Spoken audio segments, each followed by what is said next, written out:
Are you thinking about replacing your roof, but you're not sure where to start? Hi, I'm Ron Hazelton, home improvement coach and television show host, and I'm here today with Eddie Griffin in the Contractor Nation Technical Training Center. This is quite a facility. We're going to talk to Eddie about the kinds of questions you should ask a potential contractor so that you have the right knowledge and information to make sure you get the very best roofing job.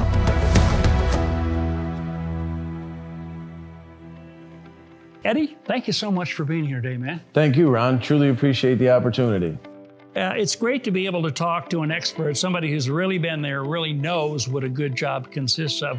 You know, the first question I have for you is, how does a person know that it's time to replace the roof? Typically, you could see the shingles starting to lift. You could see color staining.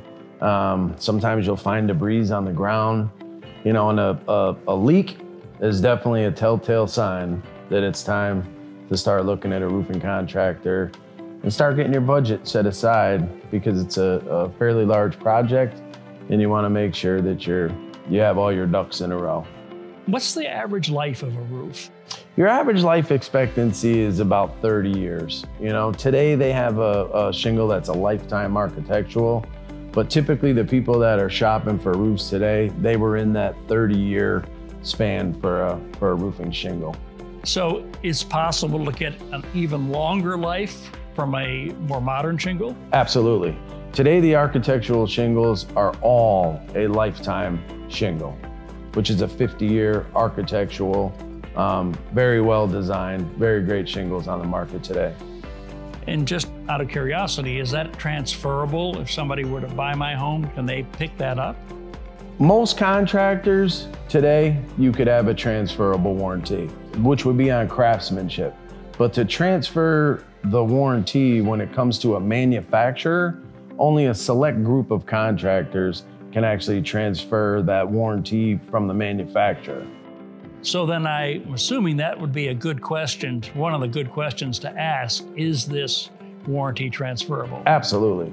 A really good question to ask is, well, are you certified by the manufacturers to install the shingles? Let's say, for instance, you just have a regular guy that has done well in marketing and is coming out to assess your roof.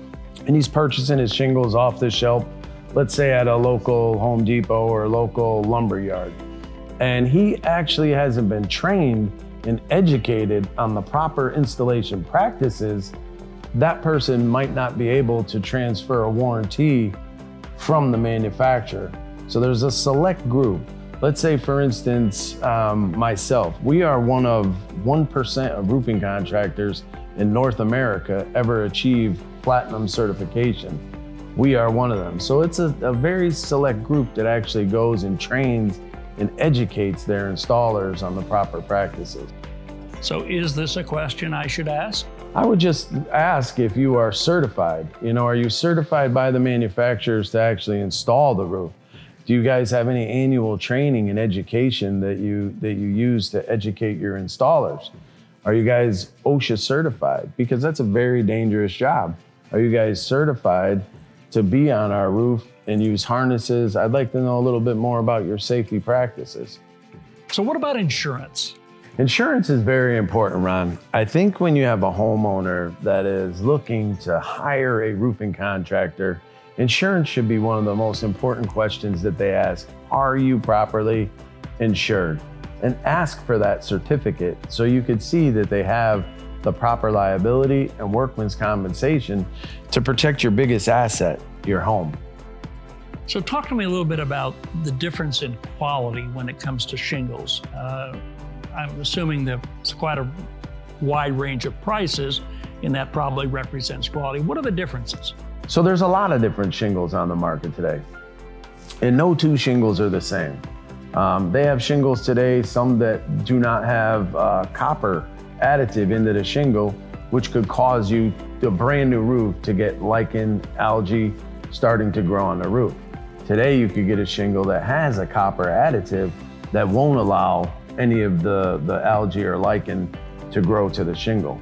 If you noticed, if driving around a neighborhood, you'll see an old home and there's always these nice, clean, streaks. There's streaks on the outside, but next to a chimney, you'll see a nice white looking roof. It's because of that copper chimney that never allowed any of the staining or that algae to grow and stick onto that shingle. So the majority of the shingles today are starting to incorporate it, as well as zinc. We've seen that the copper actually works a lot better than the zinc. Once you've made your selection, how long should a typical roofing job take? Typically, a roof could take 1 to 2 days. There's obviously different types of roofs. You could have one layer of asphalt shingles.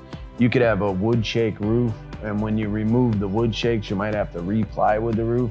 But we typically say 1 to 2 days is your average on a roof installment.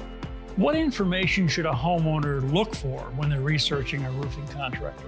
I think it's a great idea to ask a contractor for previous reviews, maybe for some contacts, to reach out to homeowners that have gone through a roofing project with this particular contractor. And there's some great sites like Home Pro Match, where you could really go in and find out all this information, at one stop, to really ensure that you have that contractor that you want to invite into your home. Eddie, thank you so much for being here today. I really appreciate it. That's great information. Thank you so much, Ron. I truly appreciate the opportunity. You bet. Thank you. For more information and to find a qualified contractor, visit homepromatch.com.